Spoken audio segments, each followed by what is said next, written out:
कि जो बेसरन घाटी में आए उनका क्या हुआ। ऑपरेशन महादेव ने उनका भी हिसाब किताब चुकता कर दिया। अध्यक्ष महोदय, हमारे विपक्ष के साथियों को मैंने कहते हुए सुना कि जब पहलगाम की घटना हुई तो प्रधानमंत्री जी पटना में रैली को संबोधित कर रहे थे।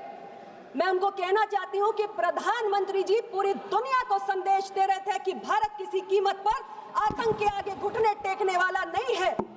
और संकट की इस घड़ी में हमारे प्रधानमंत्री जी ने पूरे धैर्य और संयम के साथ काम करते हुए सही समय पर सही कदम उठाने की एक फुल प्रूफ योजना बनाई और ऑपरेशन सिंदूर को उसके अंजाम तक पहुंचाया। भारत आतंकवाद के प्रति जीरो टॉलरेंस की नीति अपनाता है और इसलिए हमने जब पाकिस्तान पर हमला किया तो केवल हमने आतंकी ठिकानों को निशाने पर लिया, लेकिन भारत की कार्रवाई से बौखलाए हुए पाकिस्तान ने हमारे नागरिक क्षेत्रों पर, हमारे सैन्य ठिकानों पर हमला करते हुए पूरी दुनिया के सामने अपने आप को एक्सपोज करने का काम किया। और भारत की कार्रवाई से डरे हुए पाकिस्तान ने घुटने टेक कर भारत से संघर्ष विराम की भीख मांगने का काम किया है। अध्यक्ष जी, तब हमारी सरकार ने संघर्ष विराम की घोषणा की है और यह भी कहा है कि अब यह ऑपरेशन सिंदूर सिर्फ एक विराम है, पूर्ण विराम नहीं है। और भविष्य में अगर पाकिस्तान अपनी हरकतों से बाज नहीं आया तो इस बार तो उन आतंकियों के जनाजों पर रोने के लिए कुछ लोग बच गए थे, अगली बार उन जनाजों पर आंसू बहाने वाला भी कोई नहीं बचेगा। अध्यक्ष महोदय, मैं बार बार एक ही बात सुन रही हूं। हमारे विपक्ष के मित्र कह रहे हैं कि अमेरिका के राष्ट्रपति ने ऐसा कहा वैसा कहा। मुझे बहुत ताज्जुब होता है कि मेरे विपक्ष के मित्रों को अपने देश के प्रधानमंत्री क्या कह रहे हैं उस पर भरोसा नहीं है। मेरे विपक्ष के मित्रों को दूसरे देश का राष्ट्रपति क्या कह रहा है उस पर भरोसा है। यानी प्रधानमंत्री जी ने फोन पर दो टूक कहा कि भारत ने अपनी शर्तों पर संघर्ष विराम किया है, लेकिन इन्हें उस पर यकीन नहीं है। कल को अध्यक्ष जी, कल अगर अमेरिका के राष्ट्रपति कहेंगे कि भारत में सूरज पश्चिम से उगता है तो हमारे विपक्ष के मित्र ये भी मान जाएंगे। मैं विपक्ष के साथियों को कहना चाहती हूं कि भारत ने अपने रक्षा की क्षमता को अपग्रेड किया और इस ऑपरेशन सिंदूर के दौरान हमने advance super technology non contact war equipments को यूज किया, जिसमें एक था S-400 मिसाइल इंटरसेप्टर। अध्यक्ष जी, इसका सप्लायर रशिया है और मैं विपक्ष के मित्रों से कहना चाहती हूं कि अमेरिका ने हमें टेक्नोलॉजिकल सैंक्शंस की धमकी भी दे डाली और कहा कि भारत इसको ना खरीदे, लेकिन ये देश के प्रधानमंत्री श्री नरेंद्र मोदी हैं जिन्होंने कहा कि देश की रक्षा के साथ किसी भी प्रकार का कोई समझौता नहीं होगा, किसी के दबाव में आने वाली ये सरकार नहीं है। और हमने S-400 को खरीदा। ऑपरेशन सिंदूर को उसके अंजाम तक पहुंचाने में इसने एक महत्वपूर्ण भूमिका निभाने का काम किया है।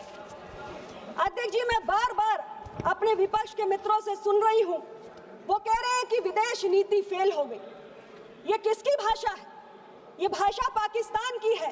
वो बार बार ये बात कह रहा है कि भारत की विदेश नीति फेल हो गई और मुझे ताज्जुब होता है, मेरे विपक्ष के मित्र भी वही बात कहते हैं। और जब ये हमारे भारत विरोधी ताकतों की भाषा बोलते हैं तो मैं कहती हूं ये रिश्ता क्या कहलाता है।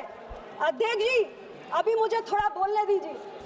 अध्यक्ष जी, ये कहते हैं कि सर्वदलीय डेलीगेशन भेजे आपने, क्या हुआ? उन डेलीगेशन में तमाम दलों के हमारे एमपीज गए थे और कांग्रेस पार्टी से मैं कहना चाहती हूँ इनके 3 वरिष्ठ नेता, 2 सांसद, 1 वरिष्ठ नेता उसमें गए, मैं नाम नहीं लेना चाहती। और उन्होंने कौन सा गुनाह किया? उन्होंने केवल अंतर्राष्ट्रीय मंच पर पाकिस्तान को कटघरे में खड़ा करने का काम किया।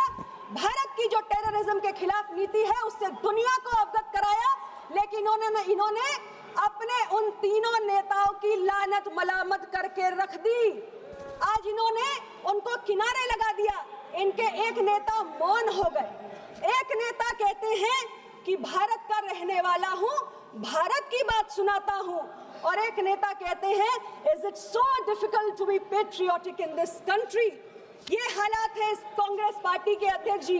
और मैं इनको याद दिलाना चाहती हूं कि जब संयुक्त राष्ट्र में कश्मीर का मसला उठा था तब भी भारत की सरकार ने, माननीय नरसिंह राव जी की सरकार ने एक डेलीगेशन भेजा था, जिसका नेतृत्व वाजपेयी जी ने किया था, और वहां उन्होंने भारत का साथ दिया था, भारत की आवाज को रखा था, और उनकी पार्टी ने उनके साथ किनारा नहीं किया था। ये हमारी विदेश नीति है। और मैं अपने विपक्ष के साथियों से कहना चाहती हूँ अध्यक्ष जी कि जिस विदेश नीति के फेल होने की बात आप कर रहे हैं, उसी के चलते टीआरएफ जैसी संस्था को प्रतिबंधित किया गया है, उसे ग्लोबल टेररिस्ट ऑर्गेनाइजेशन घोषित किया गया। अध्यक्ष जी 5 मिनट। 5 मिनट अध्यक्ष जी, 5 मिनट नहीं, मैं जरूरी बात कह रही हूँ। अध्यक्ष जी समापन करना है तो करिए, मैं नाम बुलाता हूँ। 5 मिनट अध्यक्ष, आप समापन करना है तो करिए। अध्यक्ष जी 5 मिनट। 5 मिनट। अच्छा 3 मिनट आप समापन कर दीजिए। 3 मिनट समापन कर दीजिए आप। 1 मिनट अध्यक्ष जी समापन कर दीजिए आप। अध्यक्ष जी मैं ये कहना चाहती हूँ कि आज विदेश नीति पर सवाल उठाते हुए हमारे विपक्ष की नेता ने कहा कि जब 2008 में मुंबई में आतंकी हमला हुआ, उन्होंने तमाम तरीके की बातें कही, लेकिन उन्होंने ये नहीं कहा कि इस हमले के बाद दोनों देशों के प्रधानमंत्रियों ने जॉइंट स्टेटमेंट जारी किया और पाकिस्तान को आतंकवाद का पीड़ित देश घोषित करने का काम इन्होंने किया, इनकी सरकार ने किया। और विदेश नीति पर सवाल उठाने वाले लोग आज ये भी कहते हैं कि भारत और बांग्लादेश की सीमा पर फेंसिंग नहीं होनी चाहिए, क्योंकि अगर फेंसिंग हो गई तो दोनों देशों के बीच के रिश्ते खराब हो जाएंगे। मुझे नहीं मालूम कि हमारे विपक्ष के साथी कौन सी विदेश नीति इस देश के अंदर लागू करना चाहते हैं। अध्यक्ष महोदय, हमारे प्रधानमंत्री जी ने 73 देशों की यात्राएं करके जो भारत की ब्रांडिंग की है, ये उसका नतीजा है कि दुनिया के तमाम देश आज भारत के साथ खड़े हुए हैं। भारत आज केवल सुनने वाला देश नहीं है, भारत आज बोलने और नेतृत्व करने वाला देश है। ये आपकी विदेश नीति थी जिसमें पीओके का एक बड़ा हिस्सा चीन के पास चला गया, लेकिन ये हमारी सरकार है जिसने ऑपरेशन सिंदूर को जलाकर पाकिस्तान को और पूरी दुनिया को आतंकवाद के खिलाफ भारत की जीरो टॉलरेंस की नीति से अवगत कराने का काम। श्री राहुल गांधी जी।